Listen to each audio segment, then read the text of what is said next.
The courtroom carried an unusual stillness that morning. Low murmurs floated between benches, papers rustled softly, names were expected to be called and cases resolved without incident. It was meant to be ordinary. Nothing remarkable. Nothing memorable. Then the doors opened. A tall man in a dark blue suit stepped inside. His movements were controlled, deliberate, yet the moment he entered, something shifted. The room seemed to straighten unconsciously. His shoulders were squared, but his face told a different story. His eyes were tired, weighed down by something unseen. Court Officer Marcus Hale leaned closer to the bench and spoke quietly, "That's Senator William Grant." The effect was immediate. Conversation stopped. Every sound faded. Senator Grant walked toward the podium at an unhurried pace. He looked like someone accustomed to command, someone who had spent years standing behind lecterns and microphones. But today, the confidence people knew so well appeared fragile, almost borrowed. His hand shook faintly as he adjusted his tie. His breathing wasn't steady. It was the breath of a man carrying something far heavier than a traffic citation. Judge Frank Caprio noticed at once. He removed his glasses and observed the senator not as a public figure, not as a man of status, but as a man clearly struggling. His voice was calm, gentle. "There's no rush, sir. You seem overwhelmed." For perhaps the first time in his public life, Senator Grant had nowhere to hide. His gaze dropped to the folder in his hands. As he opened it, a single photograph slipped free and slid across the podium. A young girl, smiling brightly, full of warmth and light. The senator froze. Judge Caprio's voice softened further. "Who is she?" The senator swallowed, and the strength that usually filled his words was gone. "My daughter. Sarah." A hush swept the courtroom. No one had expected this. No one expected a United States senator to stand so exposed. His fingers hovered over the photograph, as if touching it might break him. He tried to speak again, but his voice fractured. In that moment, he was no longer a lawmaker. He was a grieving father, barely holding himself upright. Judge Caprio leaned forward slightly. "Whatever brought you here today, you don't have to carry it alone." The senator blinked hard, fighting to control his breathing. Confusion and compassion mingled across the faces in the room. Why was a man with such influence standing before the court over something so small? Why did he look like he was unraveling? Because beneath the minor violation was something far heavier. A story never told publicly. A pain buried deep. A truth that had followed him silently for years and now refused to stay hidden. When he finally lifted his eyes, no one in that courtroom was prepared for what they were about to hear. Curiosity replaced tension. People leaned forward, unsure whether to feel suspicion or sympathy. Senator William Grant, known for commanding presence and unwavering composure, now struggled to keep his voice steady. Judge Caprio spoke with patient reassurance. "Whenever you're ready, Senator. Tell me what brings you here." The senator inhaled slowly. His eyes returned to the photograph, as if drawing strength from it. "It's a speeding citation, Your Honor," he said at last. "But it's not really about that." His voice carried something unfamiliar, shame mixed with sorrow. The back rows went still. No one moved. Judge Caprio nodded gently. "All right. Start wherever you need to." The senator closed his eyes briefly. "I was driving above the limit on Route 95. I wasn't focused. I didn't argue. I accepted the ticket and left. But standing here now, it feels heavier than it should." His hands tightened on the podium. "I'm expected to be composed," he continued. "Disciplined. In control. But lately, I feel none of that. I feel like I've lost myself." The weight in his posture became unmistakable. Whatever burden he carried had nothing to do with politics or reputation. It was deeply personal. Judge Caprio's voice remained steady. "What happened, Senator? This courtroom won't judge grief." The senator nodded slowly. "Sarah," he whispered. "She would have been 16 this year." A quiet gasp rippled through the gallery. He didn't react. His eyes remained locked on the photograph. "She passed away 3 years ago. Sudden illness. 1 week she was laughing. The next, his voice broke. She was gone." "I'm very sorry for your loss," Judge Caprio said softly. The senator clenched his jaw. "It changed everything. My work. My temper. My decisions. Even how I drove that day." The courtroom felt smaller, more intimate. Judge Caprio asked carefully, "Are you saying the speeding incident connects to that loss?" "Yes," the senator whispered. "I was driving somewhere I hadn't been able to face in over a year. Her resting place." A ripple of murmurs passed through the room, subdued and respectful. "I kept telling myself I was too busy," the senator said. "Too important. But the truth is, I was afraid. Afraid of the silence. Afraid of the guilt. Afraid of what I didn't do. Judge Caprio leaned forward. Promises don't disappear when someone we love is gone. They change. They become purpose. The senator swallowed. I wish I believed that. You will, the judge replied gently. Perhaps today is the beginning. The senator exhaled slowly. I didn't come here expecting understanding, he said quietly, and in that moment, every person in the room understood something powerful. Even those who appear strongest can carry unbearable grief, and sometimes justice begins not with judgment, but with listening. Standing there now, the senator finally understood there was nowhere left to hide. The walls of the courtroom felt closer, not threatening, but honest. Judge Caprio answered him in the same calm, steady voice. You're not hiding anymore, he said gently. You're speaking the truth. And that matters. The senator released a shaky breath, as though years of silence were escaping his chest all at once. The courtroom remained motionless, everyone sensing that this moment had moved far beyond a traffic citation. What lay beneath his trembling voice was surfacing now, something raw, something that would transform this routine case into a defining moment. The atmosphere grew heavier as Senator Grant struggled to regain control. What had begun as a minor violation was unraveling into something deeply personal. People who had entered expecting an ordinary morning now watched a powerful man come apart piece by piece. He tried to speak again, but his throat tightened. One hand pressed firmly against the podium as if anchoring himself. I didn't mean to speed, Your Honor, he said quietly. I wasn't thinking clearly. I was overwhelmed. I had avoided that place for so long, but that day, something inside me finally broke. I needed to see her. Judge Caprio listened without interruption, offering the senator the dignity of being fully heard. I didn't plan it, the senator continued. I just got into the car and drove. I didn't realize how fast I was going. When the officer pulled me over, I didn't argue. I didn't have the strength. He paused, drawing a shaky breath. But that's not the whole story. Judge Caprio nodded slightly. Go on. The senator lowered his gaze, shame washing over his face. I kept her room exactly the same. Every photograph. Every book. Every handwritten note. I told myself it was my way of honoring her. But the truth is, I couldn't accept that she was gone. He looked up slowly. And every time someone asked if I was okay, I lied. I didn't want to seem weak. A senator isn't supposed to fall apart. Judge Caprio replied softly, grief doesn't measure weakness. It reveals love. The senator swallowed, his voice shaking. Your Honor, I wasn't just speeding that day. I was crying while driving. I could barely see the road. When the officer asked if everything was okay, I told him I was fine. Another lie. His head dropped. I'd been lying to everyone, my staff, the public, my family. Most of all, I'd been lying to myself. The courtroom was utterly silent. I spent years telling people how to face hardship, how to stay strong under pressure, he went on. But I couldn't follow my own words.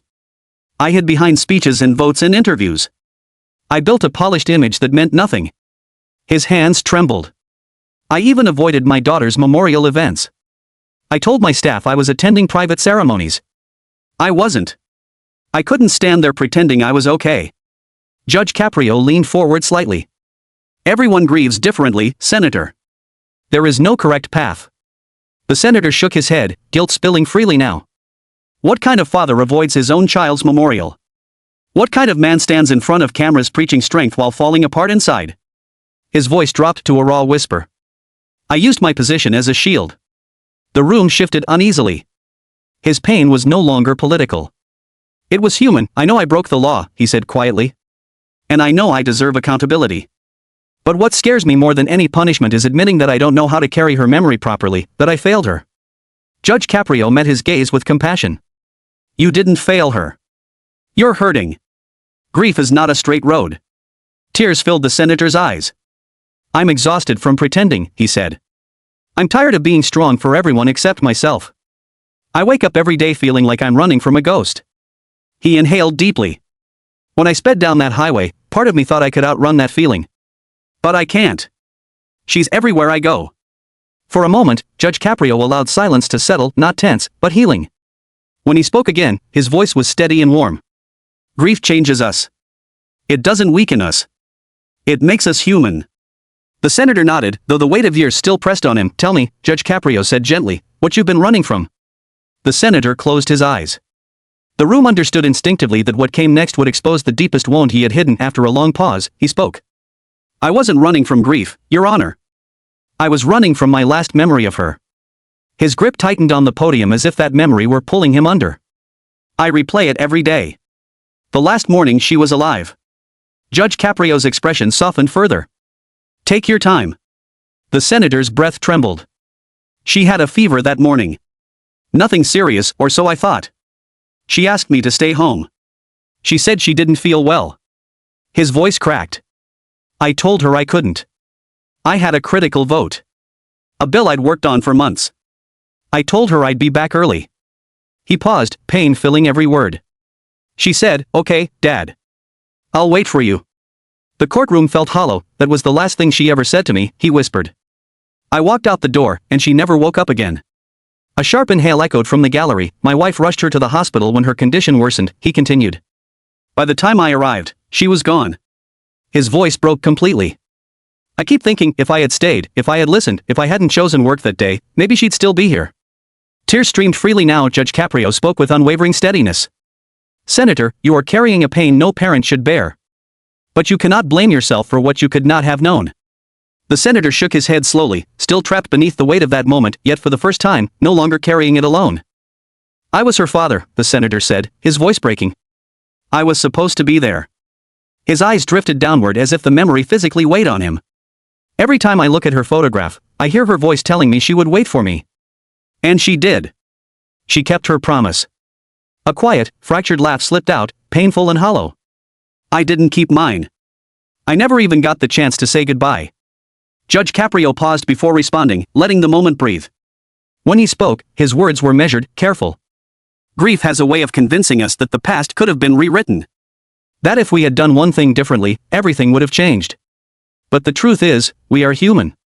We make decisions with the information we have at the time. The senator's eyes shimmered. Then why does the guilt feel unbearable? Because your love for her is heavy, the judge replied softly. That love didn't disappear when she did. It stayed behind. And you've been carrying it by yourself. Those words unlocked something deep within the senator. His shoulders eased, his breathing slowed.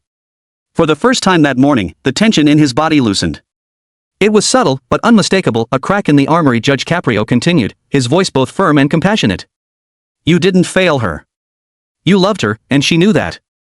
Children don't remember absence the way adults punish themselves for it. They remember warmth. Safety. Laughter. The way you held them. Sarah knew exactly who her father was. The senator's chin trembled. I've never been able to believe that. That's because you never allowed yourself to grieve, the judge replied gently. Instead, you chose to punish yourself. The truth landed hard, like a wall finally giving way. You drove too fast that day because your heart was running from a wound you refused to face, Judge Caprio said. But today, you stopped. You said her name.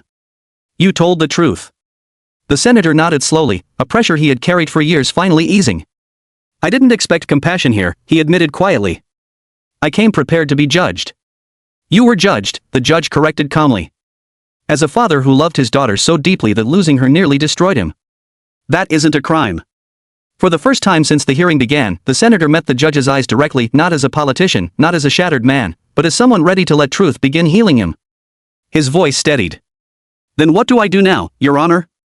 Judge Caprio leaned back slightly, thoughtful yet certain. You begin by forgiving yourself, he said. Because that single choice will change everything that follows. The senator released a long, trembling breath. And in that moment, the turning point arrived, not with theatrics or outbursts, but with quiet acceptance.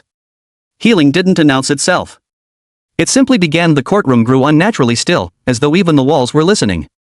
The senator, once powerful and untouchable, stripped of titles and authority, stood exposed in a way no camera had ever captured. His eyes held no arrogance now, only vulnerability. Judge Caprio allowed the silence to linger, giving him space to feel what he had spent years running from. There was no judgment in the judge's expression. No triumph. Only understanding. You spent a long time trying to be strong for everyone else, the judge said softly. But strength without honesty becomes a burden no one can carry forever. The senator swallowed hard. His instinct to argue, defend, or dominate vanished. I never meant to disrespect the court, he murmured, voice unsteady. I've made mistakes the public will never know about. But this is the first time I feel truly seen. Judge Caprio nodded. Everyone deserves that.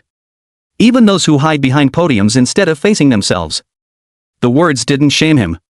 They grounded him. Behind him, the audience shifted. Cameras continued rolling. But for once, the senator wasn't performing. He wasn't shaping perception or protecting an image.